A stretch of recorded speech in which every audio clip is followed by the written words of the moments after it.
Hello, everybody. Welcome. My name is Sharon Bonney. I'm the Chief Executive Officer for the Coalition on Adult Basic Education, and it's really a pleasure to be here today with you during National Apprenticeship Week. So we're going to go ahead, Rob, if you want to share the slide. We are excited about welcoming you to Blueprints to Construction Career Pathways, nailing it with NCCER. And we see our team here that will be presenting in just a moment. We have Cathy Tyler, Director of Workforce Development, Rob Moore, the Adult Education Local Program Director, who's retired, but helping us with this NCCER project, as well as Kaylene Smith, the Workforce Development Manager. And they're going to introduce themselves in just a moment. Rob, if you want to go to the next slide. We're really excited about our work with the Center of Excellence in Apprenticeship, which is funded through the Department of Labor. And for those of you that are not aware, we've been engaging in this partnership for the last 3 years. And there's been a lot of work that's gone on, really trying to connect stakeholders, engaging with them, coordinating with federal and state investments. And really one of our outcomes we're looking for is to create a directory of all the pre-apprenticeship and apprenticeship programs. So if you're interested in more details on that, just email nccer@coabe.org. We'll send you more details. We can go to the next slide. We wanted to take a moment here to talk about the national awards where we honor excellence in adult education, because we have a wonderful workforce development award that we offer. So if you have a wonderful workforce partner you're working with, we encourage you to nominate them for this prestigious award. There's a number of other awards too that COABE offers, as you can see there. And also, I just want to mention that COABE has awarded $1.2 million since 2008 to the field. So we're excited about that. The awards process is still open, and you have the opportunity to go online and submit an application. So with that, I just want to thank you all for attending. Encourage you also to put your name, your local program, and the state you're joining us from. And you're about to hear about a wonderful initiative we're engaging on with a new and fabulous partner, NCCER. So I'll turn it over to them. Thank you.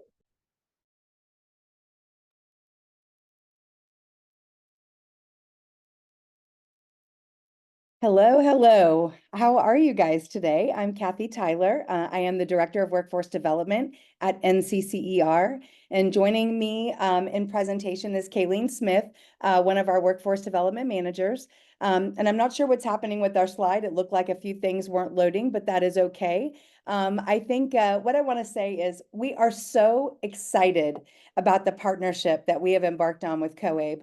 When we look at cultivating people and bringing them into the construction industry, what better of a partner than to look at people who are helping adults figure out what their next steps are, or maybe they're trying to find a new pathway, and really being able to look at people that are ready to go to work, people that are interested in finding that next thing. And construction offers so many opportunities for pathways, leading from, working in the field to being a superintendent, a project manager, a safety manager, so many different things that you can do in construction. And so we are very, very excited about our partnership, and we're happy to tell you a little bit about who we are, what we do, and how we integrate into programs like yours and how we make that work. And so our mission and vision, I think these are absolutely very critical. We are a not-for-profit 501c3 construction education foundation. And so looking at our mission of providing rigorous and relevant workforce development solutions that create opportunities for individual career advancement and to support industry growth. We're going to talk a little bit about what's the construction need? What's the need for people in construction? I think that's really important for you guys to see, because you can then develop that pathway and go, we get to be part of filling a huge gap, a really big need within the industry. And then our vision is a qualified and successful workforce of diverse individuals whose lives were improved through construction education. Very powerful, very, very powerful. All right, we can move on. So who we are that not-for-profit. We were created back in 1996, and we were pulled together because construction professionals working in the field were moving from company to company, job to job. And what would happen is they were being trained for one organization.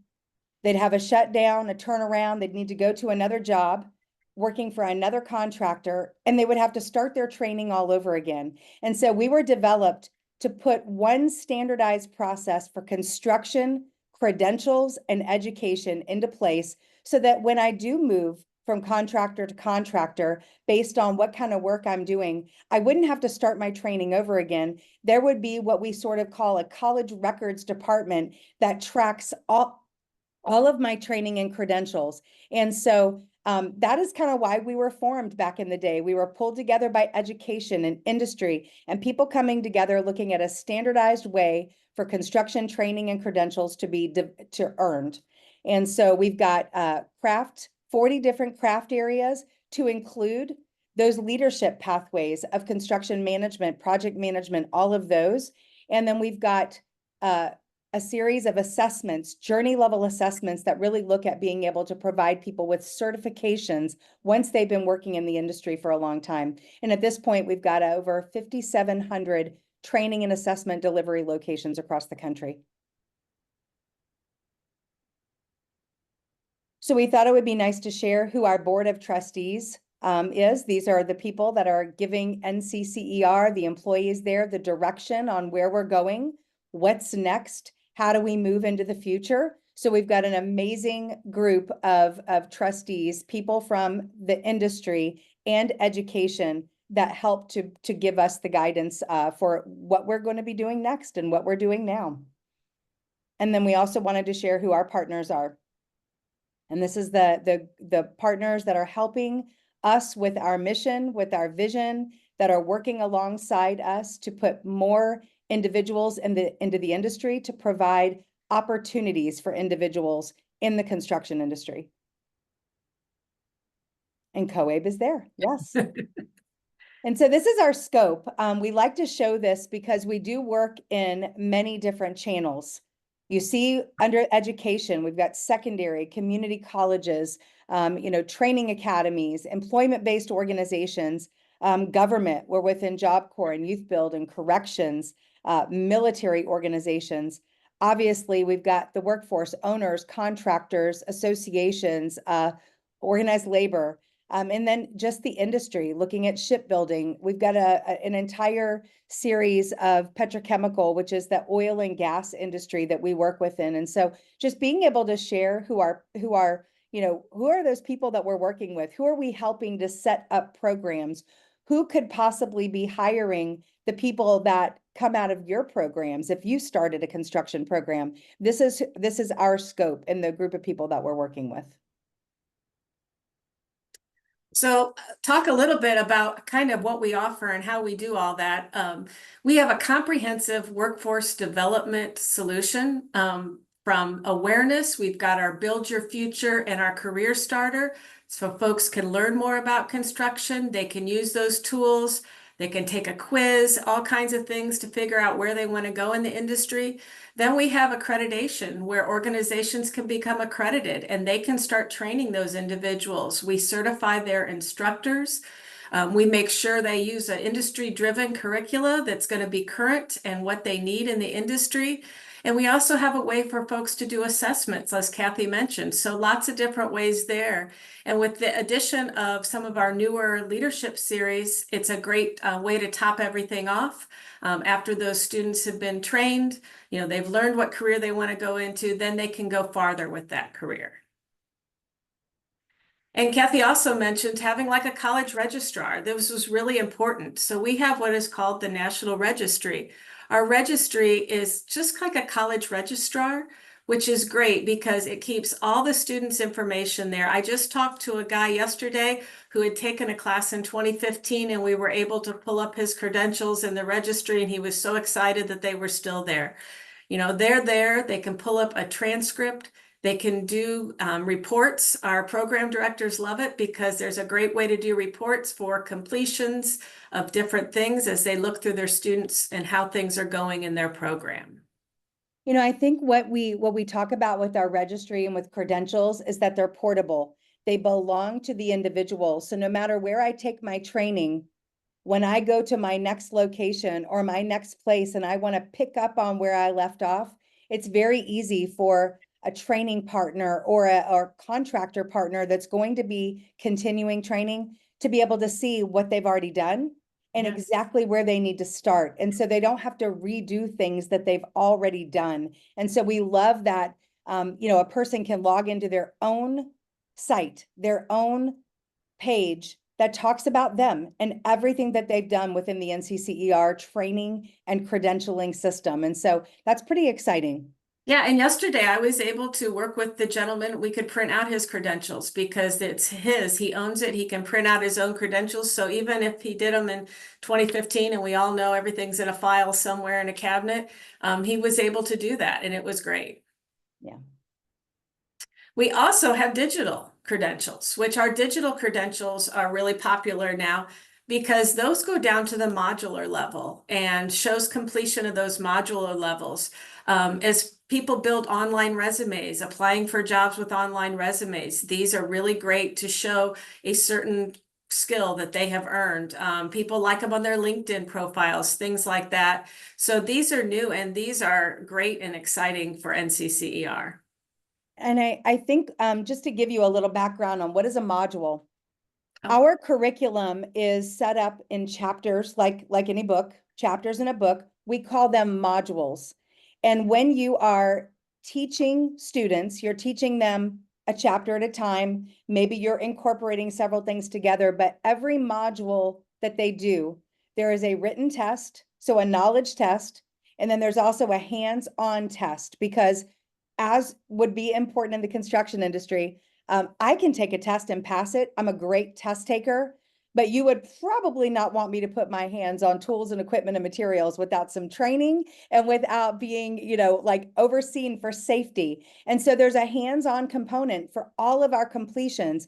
And so when a student completes a module, and let's just say that they completed our basic safety module, they've done the hands-on and the written test and they've passed it, they're going to earn a digital badge that says this student completed this module and here's what that means. And so the employer can actually click on the digital credential and see exactly what the student learned. And so for every module, whether it's electrical or carpentry or pipe fitting or welding, every module has objectives and we're able to outline exactly what the student should know when they complete that module. So that's the beauty of the digital credential and being able to share it, click on it, see what it actually means, and that student can celebrate that. And those are those little milestones that you can celebrate with individuals along their pathway as they are learning.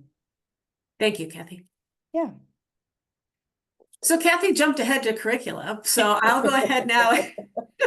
Sorry.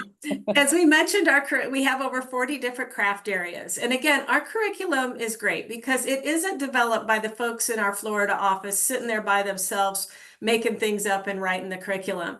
It is done by subject matter experts from across the country. We have folks from all over that come together and help us write the curriculum, make sure it's current, make sure it's, what is being needed, that it's safe, that safety is incorporated everywhere into it. And as Kathy mentioned, it's modular. So it is a great thing that people can take and build on and build their own program based on what module they want, whether they want some electrical and some HVAC or some welding, whatever they need, they can use. One of the best parts about our curriculum, though, since we are celebrating National Apprenticeship Week, and I'm so excited it's the 10th anniversary. I think I started an apprenticeship about 10 years ago, so I feel like it's my celebration too. I love it. So all of our curriculum meets or exceeds industry standards for the Department of Labor's apprenticeship requirements. And I'll tell you right now, I've worked with a lot of organizations setting up registered apprenticeship programs. When they see the NCCER curriculum, put in the related technical instruction, they love it because they know we have the hours, we have the competencies, as Kathy mentioned, we have that hands-on component, which is oh so important in industry. They want to know that they can do the actual work. It's great. I have used it actually in pre-apprenticeship models in my previous career, and it's great. It links right into a registered apprenticeship program, and that helps get students that industry into that apprenticeship program. They'll get that direct entry most of the time with agreements.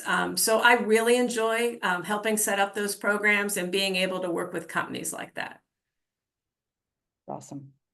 And again, I just can't talk about the benefits enough because when you're using NCCER for your registered apprenticeship program, you're building that employee and you're building that employee to that Department of Labor journey person's card.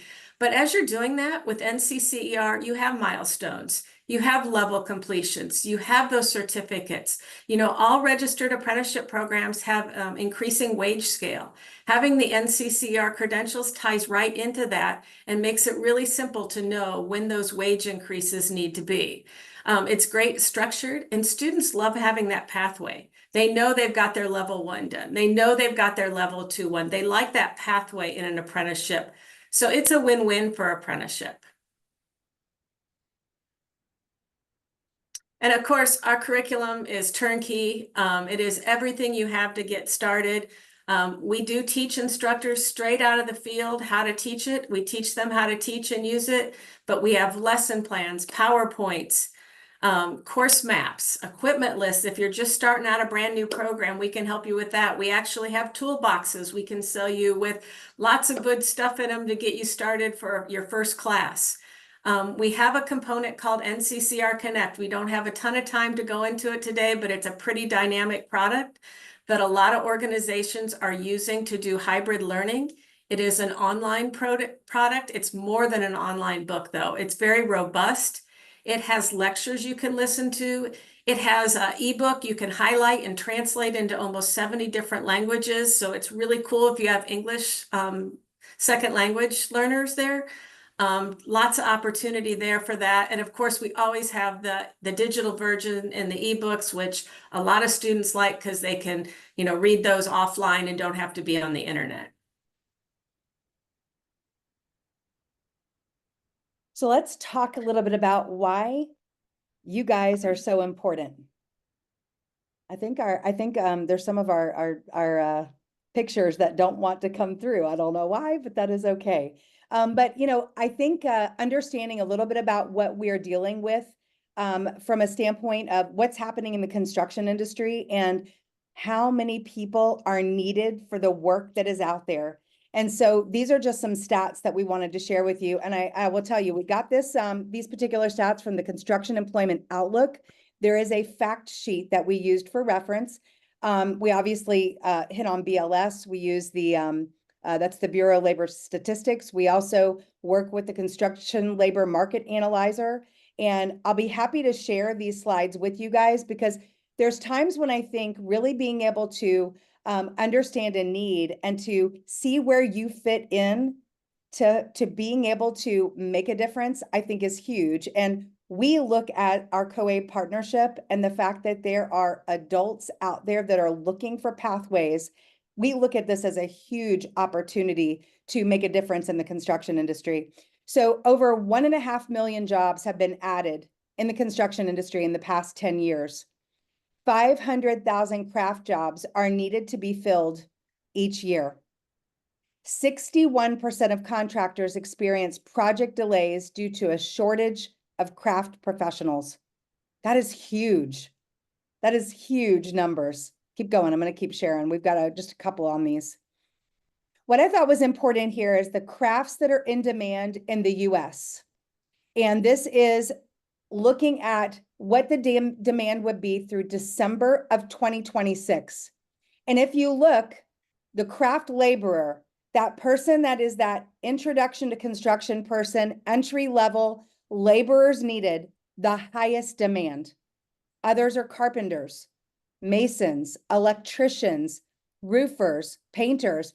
And why I think this is important for you guys is, we've kind of looked at our COABE partnership as an opportunity to introduce construction education, which is our core program. I mean, you guys can do much more than that. There are several COABE adult and basic ed programs out there right now that are doing NCCER. They're offering electrical, they're offering plumbing, they're offering welding. I visited a program last week in Florida that is a COABE program that has got an amazing welding area, and they are teaching plumbing and HVACR. Beautiful program. And so we know that you can do more than just that entry level, but looking at that craft laborer number, we have pulled together a program that would allow any of you to get up to speed to just teach our introduction to construction program.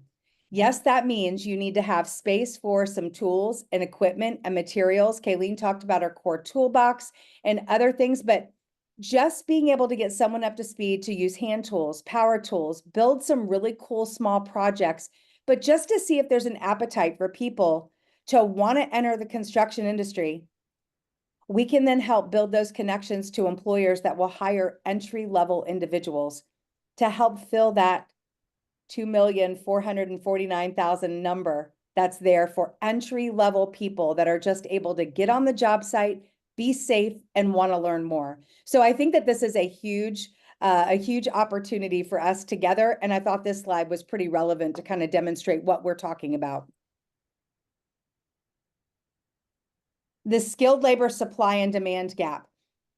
By 2028, we'll have a need for more than 2.6 million workers. That is going to be the gap, what we're missing. So if you look at anticipated peak in non-residential labor demand, by 2028, it's going to be 8.5 million.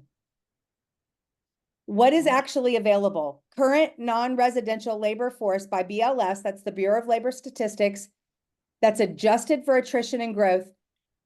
The supply is going to be 5.9 million.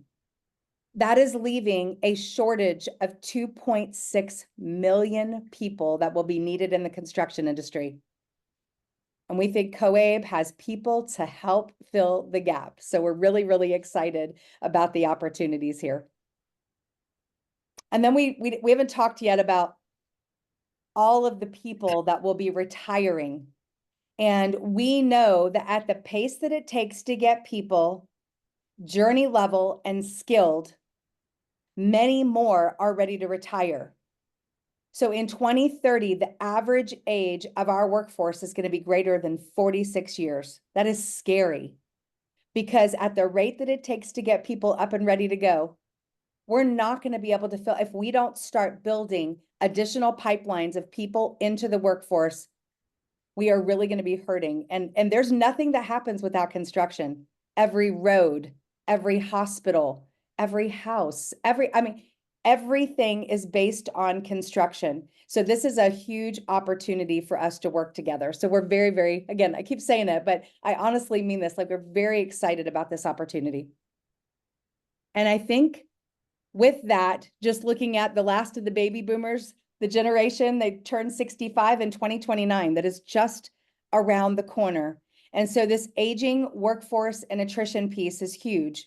And being able to know that we have a pipeline of people that are coming into the industry to fill these gaps that actually will have time to work with the people that are skilled, that can actually pass along their knowledge and help to train. It's really a big deal. So these, I think this is the last of our slides. I think we are going to hand it over to Rob so that he can talk to you guys about what it looks like to build these programs together with what you're already doing. But I thought these slides would be relevant just to show how important you guys are to this process. And Kaylene and I could not be more thrilled to be working with Rob, to be working with Sharon. And we've met so many amazing COABE programs and people and partners as we got to be at the conference last year. And so again, looking forward to working with you guys, and I'm gonna hand it over to Rob so that he can do his magic and share love. Well, thank you. Once again, my name is Rob Moore, and I'm a retired local adult education program director here in Indiana. So just let you know that that's the way I think about things like this. I'm not on anybody's state staff or anything, which is also very good work. I approach things through a local lens. If I were a local program director still, how would I do this? So we've got some things we're showing you here that there is certainly, as we heard, a need for us to step up and help fill the need and fill the need in the industry, but also fill the need for our students to have great career pathways, and construction is certainly one of them. Next slide. Okay. So yeah, NCCER definitely the leading credentialing organization in those trades, and we have an exciting partnership with COABE to roll out these curricula and services to our adult education programs and our students. Next. The products, as we've learned and we will continue to learn, are very easy to use. They're affordable, very aligned with the GED high school equivalency for those students who are studying for those assessments, and very doable in the context of integrated education training, as I'll show you here a little bit. Okay, next slide. Okay, we'll talk about IETs and how they contextualize adult literacy skills and how they accelerate training for adult learners and get them into high wage, in-demand jobs. Next slide. So let's talk about how we might actually do that. Again, I'm going to talk about it as a local program person because that's what I am, okay? How might we then, as local program directors, implement this partnership with NCCER in the construction training? Well, I'll tell you what I did when I was a local program director not too long ago. I made it an IET, Integrated Education Training course. So many of us are familiar with what an IET course has to consist of. It has to have a curriculum consisting of adult education and literacy skills, workforce preparation activities, and workforce training skills, or actually what I say is occupational skills, so I don't confuse it with workforce preparation. Workforce training, workforce preparation, pretty close in terms, so I use the term occupational skills just for my own mind. Okay, next slide. Okay, so let's talk about the adult education literacy skills first. Now that usually is any of the 8 outlined in WIOA. When I did the curriculum for each of our IETs in my local program, I typically took them from the College and Career Readiness Standards for Adult Education, affectionately sometimes known as the Blue Book, or its accompanying version, the English Language Proficiency Standards for Adult Education, sometimes affectionately known as the Red Book. These standards give our construction and other IETs the academic content our students needed. So I didn't try to create a curriculum that included all the standards. Like you, probably I picked out the ones that were the most appropriate for the construction or whatever IET course I was creating. Next slide. So we know that workforce preparation activities are those activities, programs, or services designed to help an individual acquire a combination of basic academic skills, critical thinking skills, digital literacy skills, self-management skills, including competencies in utilizing resources, using information, working with others, understanding systems, the skills necessary for successful transition and completion of post-secondary education or training or employment, and other employability skills that increase someone's preparation for the workforce. Next slide. That's all comes from WIOA. Next slide. One source for a list of these relevant workforce preparation skills is from the Office of Career, Technical, and Adult Education. They have an employability skills list framework. It is important to note that the employability skills framework was developed prior to the enactment of WIOA, and you'll need to consider the current needs of your employers. Some states have developed their own list of employability skills, so maybe you'd want to use those. But if you're wide open to what skills to include for workforce preparation, the OCTAE Employability Skills Framework is a great place to start. It even explains what critical thinking skills might be and what resource management skills are, what's systems thinking, and so on. And you can get that on links at the website on the screen. Again, you probably wouldn't go into tremendous detail on each one and every one, right? I just picked out some that fit in well to the NCCER curriculum or whatever IET I was creating. Next slide. Okay, workforce training. The workforce training component of IET programs, as you know, incorporates the specific occupational skills learners need to be employed for a specific job or cluster of jobs. And WIOA gave us all kinds of ideas listed here. The activities chosen for workforce training of my IET with the NCCER was in-class training because we were studying for the NCCER core curriculum certification. So we had to deliver the content to the students in preparation for that certification test. But we also plan to use some simulated on-the-job training to give students some practical experience with the skills they were learning. Next slide.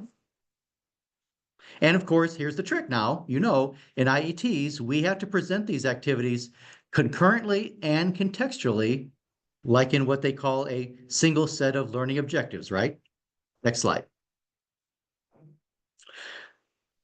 Do you want those workforce training skills? Hey, NCCER's got it for us. For my IET course, I just took them from the core curriculum guide, since that's obviously the certification we wanted to prepare students for. It's got a course divided into modules, as we heard before, learning objectives, performance tasks, and if the instructor wants to use them, lesson outlines. So I found it was really quite easy for me as a local program director to make an IET curriculum with the workforce training skills that NCCER already prepared for us. Next slide. So here's an example of my own approach to contextualizing an adult literacy skill with workforce training skills so that they're taught concurrently in an IET curriculum. I always started with the workforce training skills. So let's take this one, for example. Module 1, Objective 1 in the NCCER Core Curriculum Guide is describe the importance of safety, the causes of workplace incidents, and the process of hazard recognition and control. Okay, now I needed an adult literacy skill. My instructor needs to teach that concept. So I'm going to look in the College and Career Readiness Standards for Adult Education, the Blue Book, and find one. I see the workforce training skill talks about a process. So I wonder if there's a reading skill or something like that that addresses understanding of a process. And I suspect concepts like safety, workplace incidents, and hazard recognition and control are going to have some kind of technical vocabulary involved. So I think I'm going to look for some kind of standard in the Blue Book that addresses understanding vocabulary from a technical type of text. Next slide. Here's one on the right-hand side. How's this? It's a reading standard under Anchor 4, and it says, determine the meaning of general academic and domain-specific words and phrases in a text relevant to a topic or subject area. Yeah, I think this would help with vocabulary development. Next slide. So then I just reworded the adult literacy skill to include the domain-specific words and phrases we're going to be teaching. In this case, they're going to be about safety, workplace incidents, and hazard recognition and control. Next slide. And so here's a glimpse of the IET curriculum plan I created with NCCER content for the workforce training and workforce preparation components. the college career readiness standards for adult education for the adult literacy component. This happens to be on the curriculum template required in my state of Indiana, but I suppose it could be transferred onto whatever format you have to submit to your state to get your course approved for an IET course. This is just a couple pages to give you an idea. And if you sign on to this COABE NCCER partnership and would want this, let me know. I think it'd at least be a start, so you don't have to start from scratch. Be happy to share that with you. Next slide. Okay. Another way to implement the NCCER curriculum is in a workplace literacy program. And the measurable skill gains, we all know about that, right? They can come through progress milestones.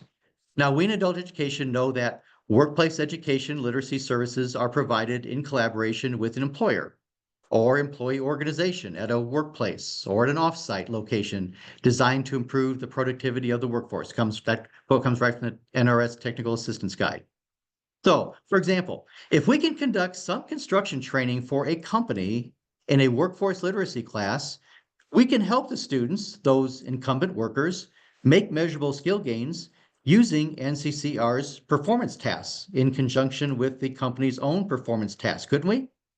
So if they have, say, some kind of list of performance tasks for the new employees, maybe the employees' supervisors could sign off or check off when they demonstrate that they can perform those tasks satisfactorily. Could be within that first 90-day probationary period of employment, for example.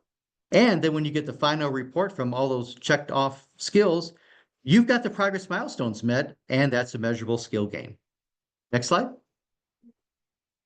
Now, if an employer partner doesn't have a handy-dandy list of skills their new employees are supposed to demonstrate and supervisors sign off on, as a local program director, I'll tell you what I would do. I think I'd go back to this awesome NCCER core curriculum guide, because each module has not only those learning objectives we looked at before, but also has performance tasks right there in the red circle. Next slide. So what if you listed those performance tasks out of that NCCER guide for your employer partner? Have them check off for saying yes or no to any of them. Reword this, add this, take this one out, whatever, just so it's customized for the employer. And if the employer is willing to sign off on those tasks for the participating employees, ta-da, bam, there you got it. You got your progress milestones. I don't know, that's how I would do it anyway, as a local program director. By the way, if you sign on with the COABE NCCER partnership as a training provider and you want this list of progress milestones in the format I'm showing you, just let me know. It's just something I did in Word, just took me about 10 minutes, but then you can edit it or use it however you want to for your workplace literacy class, if that's how you do it. Next slide. Now, check this out. This partnership between COABE and NCCER is geared toward helping, supporting, and serving us, you and me, local adult education programs, as well as state-level adult education agencies. They want to make it easy and affordable for us to participate in this initiative. Serve our students who need training in a high-wage, in-demand occupation. Supply our communities with construction employers and apprenticeships with a skilled labor pool. And, of course, meet our adult education performance targets. So here's what we're going to get as a result of this national partnership. First, and probably the biggest thing, is that we're going to get a huge discount on the NCCER application fee thanks to COABE and NCCER. That application fee includes training for one program director. NCCER affiliation also involves training for your instructor. That's key for sure. So we'll be able to use an instructor either with construction experience, which is the norm for NCCER, or an instructor for this core curriculum without construction experience, which is really unique to this partnership. So that should make finding an instructor easier for us as an adult education program.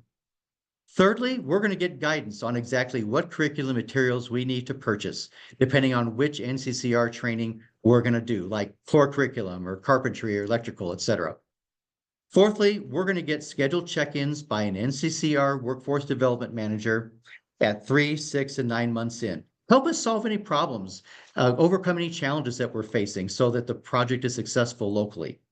Finally, you're going to get me, Rob Moore, just a simple local adult education program director who, like many of you, are to accompany you at each step along the way. Again, I look at it from a local perspective. How am I going to do this in my community? So I hope that's helpful.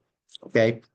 So whatever you need applying to NCCR, helping develop the IET or workplace literacy curriculum, ideas on how to implement, funding ideas, you got me.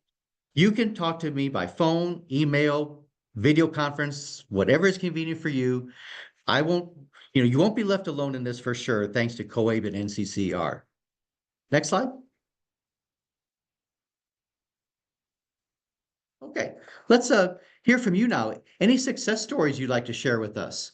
Go ahead and put that in the chat. Any questions you have that have occurred in your mind? We'll go over those too. I think we got some time to do that, don't we? So some success stories that you have, some questions you have, please put those in the chat and let's address those. And Maybe Rob, Kaylene I and Cathy, think, you can come on and well, and I was just going to say, I think just in thinking about National Apprenticeship Week, I think that other piece of the puzzle is, if you're looking to set up pre-apprenticeship, like and getting tied to an apprenticeship program and what can we do there? I think that's the beauty of our network. And when we talk about all of our people that are in the network already, and we're talking about whether it's a community college program, whether it's a industry program, whether it's a local ABC or AGC, being able to have those students like understand that there's a pathway into those apprenticeships, helping to get these pre-apprenticeships set up. Really just in celebration of this, we just also want to say like that's part of what we can do with this partnership is help, provide guidance, provide linkage where it's needed. And that's part of us having a network of organizations and others out there that we can build those connections. So I just didn't want to not touch on that as well. I think that's an important point, Cathy. Thanks for bringing that out and going into more detail on that. Yes, I love, quite frankly, again, local program director guy. That's me, right? I would certainly want to take a look. You provide in your curriculum guide those performance tasks, which really lend themselves to that related that meaningful hands-on experience. That those learning objectives you have, great for that related instruction, makes a great pre-apprenticeship you could have with your multi-state, your local construction company, your multi-state construction union, right on the money. Thank you, Cathy and Kathleen, for providing those. I'm kind of filling out the chat here. Maybe Cathy and Kathleen, you can answer some questions here. Paul asks, can a regional area be oversaturated with NCCR training providers, or is there always room for more? What do you think? I told him I think there's always room for more. I think that people need different avenues to enter, and not everyone is going to be ready to start it at, like maybe an apprenticeship, like starting it at ABC. They may be working and need opportunities for, a nighttime class or something a little more flexible. And so I don't think that there's an oversaturation. I think people need different avenues to get into the industry and different avenues to get into training. So I'm going to say no. Yeah. And I'm looking at those slides that you showed before about the need for the industry. I can't imagine that someone would go through this training. If we get more training providers hooked into this partnership, and we're putting out people that with this certification and this curriculum mastered, I can't imagine they would just sit around unemployed unless they have some issues that would keep them from being employed, right? They'd have jobs by and large, don't you think? Yes, absolutely. Great. Absolutely. Yeah. I was with a COABE program last week in Florida, and I was going through the welding side, and of course I was like breaking all the rules. I had sandals on and I didn't have a long sleeve shirt on, and I'm going in with these young men that are in this program, and they're like, do you want to come in? Do you want to come see what I've been doing? And of course I'm like, of course I do. My husband's a welder. I want to come in there and see what you're doing. And I'm breaking all the rules because I'm not supposed to be there with the no shoes on, the no correct shoes and stuff. But I talked to these young men and I told them, I've got a partner in Arizona that is doing work in 35 states. And I reached out to them and I was like, when do you hire? When is the right time for you to hire people that are coming out of a program? They're learning their welding. They're probably going to be there for a year. And they're like, as soon as they're done, get us connected, give us the teacher's name and let's get connected. And so it's sometimes it's just that easy. It's that easy. It's a conversation. And that is something that I think my workforce team brings to the table, is they are connected to industry partners, to our education partners. I mean, Kaylene comes from the community college world. That was her business before she came to work with NCCER. And so she understands building industry and education connections. And so that's something that I feel like we bring to the table as a partner around this apprenticeship piece, the pre-apprenticeship piece, all of the above. Way to go. Hey, Susan Domenico has a great idea. I want you to listen to this. This is great, I think. Tell me what you think. Susan says, hey, we just borrowed virtual reality goggles from our workforce board and have students try out those various career experiences. That, something like that could work for some of that meaningful hands-on experience, couldn't it? Or is she onto something here? Well, it doesn't take the place of hands-on. Like we do not look at simulation or VR as a substitute for hands-on. What it does is provide students an opportunity to have some muscle memory, practice some things. We've got a partnership with Cat Sim, and that's the heavy equipment operation and Cat simulators. And some of our programs, it's very interesting depending on where you're at, and some people they get funding for simulation. And so we do a simulated credential, but it's not the full-fledged credential. But once the students get to where they can actually get their butt in a seat on a true piece of equipment, they can earn the full credential. We haven't really done that with a lot of others yet, but we always encourage an opportunity for augmented reality, for virtual reality and simulators.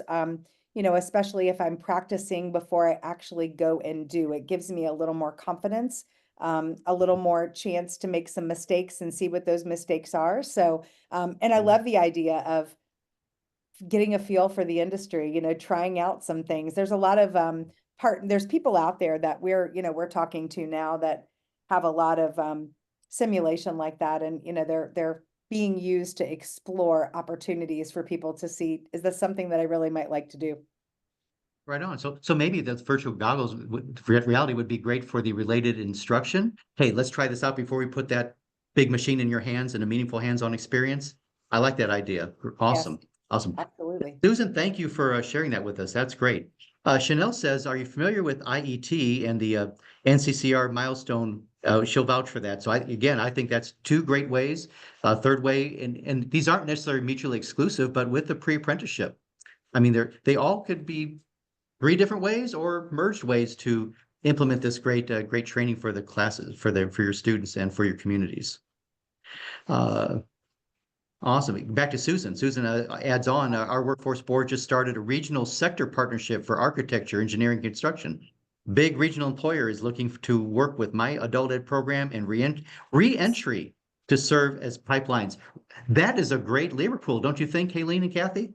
Oh, Yeah, definitely. And we already work with a lot of corrections. In fact, the college I came from did a lot of reentry training, and that they sponsor a lot of that through the high schools or the corrections facilities in Indiana. And they use NCCER, flows right into the community college program or flows right into industry. It's a great fit. Great. we have over 660 corrections locations across the country using NCCER. Is that right? Way to Yes, go. sir. Full state departments of corrections. It's beautiful. Fantastic. Michael Kittle. Now get this. Here's another population here I want to point out to you and get your thoughts on this. Michael says, we're currently running an IELCE. Now that's Integrated English Language and Civics Education, okay? English language learners studying career pathways. Core construction class for English language learning students and electrical apprenticeship. Can't wait to expand our offering. So English language students, a good fit for this curriculum? Is that Well, right? and I answered a couple of questions, and Kaylene spoke to this as well, but we do have curriculum that is translated into Spanish. Spanish is the main one. I mean, we are working with people in Russia. We've got Kazakh language, but that's again fewer and further between. But we've got print materials. But our NCCER Connect, which we've talked about, which is that blended learning solution, students can have it read out loud to them. There's quizzes, there's tons of video, but I can highlight up to 1,500 words and it translates it into whatever language. There's a ton of languages in there, but it shows both the English and the translated language together, so that if you are teaching someone English as a second language, they have an opportunity to see both as you are, as they're going through a learning process. So yes, we think that this is a game changer for us, especially understanding that this gives a student an opportunity to access the curriculum on their phone, on a tablet, at home, not just in the learning classroom. And so, yeah, I mean, that's awesome. I'd love to hear more about Michael's program. So Michael, way to go on that and incorporating those folks because they need employment as well. And we heard the tools that could be used to support that. Sometimes they just need a little translation here and then because with those unfamiliar domain academic specific words. So thanks a lot, Kaylene and Cathy for in NCR for offering that as supports for our students. Now, Carrie has a question. I'll tell you what, I mean, she's asking the question I would be asking as a local program director. So I think we're talking from the same language here. You briefly mentioned funding support to set up this kind of program. Can you say more specifically what is available? So I'm going to tell you from a local program perspective, Kaylene, Cathy, you chime in if you know of any. But I think, again, I'm talking local here. I would probably approach my local workforce board whoever's operating those America Job Centers, one stops, whoever's kind of in charge of that, okay, to see what kind of, are they dedicating any WIOA funds, Trade Adjustment Act funds, whatever, funds that they have for training that they can assign individuals who are job seekers. That's what I would approach, first of all. You certainly, if your state awards you IET funds, that would be a great way, of course, if you set up as an IET or workforce literacy funds. But I know that, those only go so far, right? Okay. But I think for additional funding, I'd probably be looking at my local workforce board and show them, hey, folks, here's the need. Okay. These are high wage, in demand occupations, and that's what your WIO funds are for, right? Can we get, is that a funding priority for you? We think we've got an answer here. We can be your worker bees. Kaylene, Cathy, any other ideas that you've heard of? I'm going to let Kaylene answer this one. All right. Well, again, very specific to the area you're in, probably, I'm also from Indiana, so I'm gonna, Robert and I probably have a lot of the same suggestions, but, there's always industry partners out there. There's industry partners out there that are really looking for people. They want to help people get trained. They don't know where to start. They just need a way to link those together. And, they have some funds. If they're looking for people for their workforce development, they might be able to do that. If you're building an apprenticeship or a pre-apprenticeship, there's a lot of apprenticeship expansion dollars out there right now in different areas, a lot of intermediaries that are helping folks with apprenticeship programs. So those are some options I would look at. Yeah. Isn't there something also called Apprenticeships Building America ABA grant that many of the local workforce boards would have? And that's specifically for pre-apprentices and the supportive services if they need, depending how your local America Job Center does it. But I think it's for, if I'm not mistaken, for this pre-apprenticeship training, if they need steel-toed boots, if they need gloves, they need goggles, if they need transportation assistance or whatever supportive services. It may not be very much, but hey, I'll take it if it helps, right? So Correct. Okay. I want to put your, Robert, if you can put your contact information in the chat. People are asking in the questions because they would like to reach out to you. I put Kaylene and I's email addresses there, mainly because, we're gonna work together with Robert, but Robert is kind of your first point of contact to get this whole thing started. And we can talk to you about pricing and all that kind of good stuff. And so we'll pull all that together. But I just wanted to make sure we got that put in there so that they can get hold of you, Robert. Right on, right on. Hey, I think we got to take her here, folks, because Carol Kochi, I think I sing your name of Carol Kochi. She's trying to start an IET in plumbing for our adult I'm ESL students, and she's excited about the possibilities of NCCER. Thank you, Carol. I know we're going to be looking forward to working with you. What a great idea for that population. And I think we can share these slides. I don't see any reason why not. And if we need certain slides, from the NCCER side, if you reach out, I'll be glad to share our statistics slides with you, anything that you guys might want. So just feel free to reach out. And I think, Rob, if you can find out if we can share this slide deck with, the group that's on here, that would be, Sure. I have no problem with that from my perspective. Me neither. So I will check with our Then wonderful you can folks see at the COABE. pictures that didn't show up when I did this. We've got to see those pictures. I think they're Yeah. fantastic. Absolutely. Yeah. Well, we got about 5 minutes left, folks.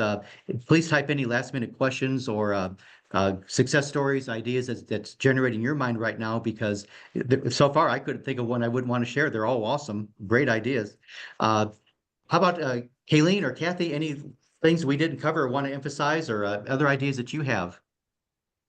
I don't know. I think we kind of all sparked off of each other. So I feel like I'm we excited to work with Rob. I know. He's Really? All awesome. right. Well, I'm excited to work with you all, Well, and we really are, excited to work with our I colleagues out in know, the field.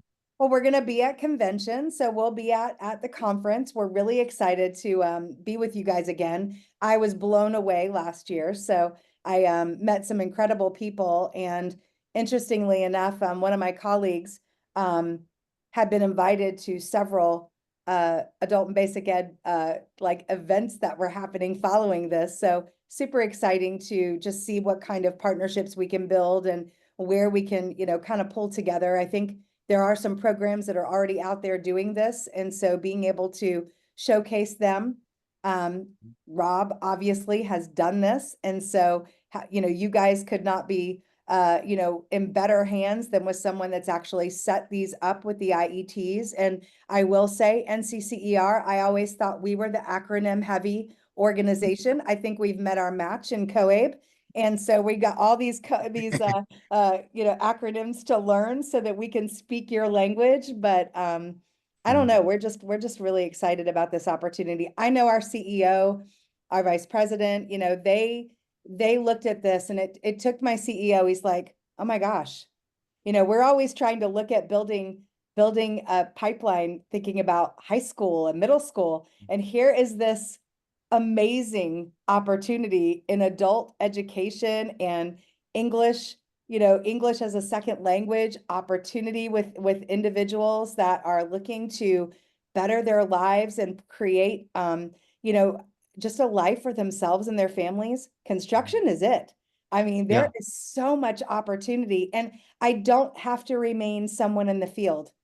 Yes, am I going to need to work in the field, and am I going to need to gain some experience? But the opportunities and the pathways, I think that that's what's so beautiful about this, is that I can earn an amazing wage, and I have opportunities to grow and move my channel within the industry. And so I don't know, we just, as a leadership of the organization, we are just all really excited about this. And so Right. Kaylene and I are going to be like right here with you, right here with Yeah. Rob, and we are going to move you along and really. Yeah, I'm one of those people you get at the 3, 6, and 9 month mark. So You're the one. Okay, great. Got a Yeah. couple questions here that I think we can answer kind of quickly here to come in as we've been wrapping up here. The templates that Rob shared, also available on the website. Okay, I think what I'd like to do, Kathy, Kaylene, is kind of think about this together for a minute. I mentioned like taking the performance tasks from the core curriculum guide, making a progress milestone sheet, a curriculum template that integrates the adult literacy skills with your wonderful academic learning guide. Because I'm sure those are copyrighted materials. You would want me to share that, I think, once they join the partnership, right? I shouldn't be sharing this out to the universe unless they're really part of that partnership, right? Then we can make that available, yeah? I think let's work together on, if we Good. need some examples, like we have apprenticeship documents that we put together utilizing NCCER. I think there are things that we could have available. We want to make sure you're using the most up-to-date curriculum with all of that. But yes, let's work together. I don't Good think idea. there's any problem sharing these templates, because it's not like you're giving away the bank here. Right. You'd have to Okay. like they can use our curriculum. So let's talk about that. Let's build out the right forms, and let's make sure they're available. Right on. Mine were just a start. I sat down 15 minutes, just kind of let's bring those over. So Yeah, you probably got let's work. something we'll definitely put in a format that's Yeah. that's really, really usable then. And then last question we have on here, maybe you said this, but how long and how many hours per week is a pre-apprenticeship program usually? I can answer from an Indiana perspective. In Indiana, this is just one state, to have a pre-apprenticeship class approved in an adult basic education context, we need at least 40 hours of the related technical instruction. It could be more. And we need at least 30 hours of meaningful hands-on experience. Now, that's just one state's example. Is that similar to other states that you know of? yes, yes. And our curriculum, our core curriculum runs about 82 hours. So it's perfect, fits in there. You know, you can lay it out. So when you ask how many hours per week, depends how you lay it out. I've run 8-hour-a-day classes. I've run 2 times a week, 4 hours, because they've got to get that hands-on, that meaningful work experience in, as well as using that related technical instruction. Right. So Kathleen and Kaylene, I think this, I mean, local program guy talking here again, I think this is very doable. The materials are all laid out. If I were local program director again, not retired, I'd tell you, I'd be all over this. Okay, especially Oh, because we're of excited. the discounted price for the join that really appeals to me too, as well as all the things you really already have done. Let's go on to the next slide here and let's show people how to get involved here, how we can get on board. On the next I slide. think we're right at our time, so I think Yeah, we got to get out here pretty soon here, Kaylene, do don't you we? have one more do you have one more slide there? Hold on, I shut down my slides. I didn't think we had another one. Well, and I think there may have been, maybe it was just our contact information. I don't know. Yeah, it's that one email address that they can Yeah, I got Gonna it. say, we can always put that in the chat if we need to, maybe I if you got it. want Hold on, let me to type it share. in the chat. It's the one slide. You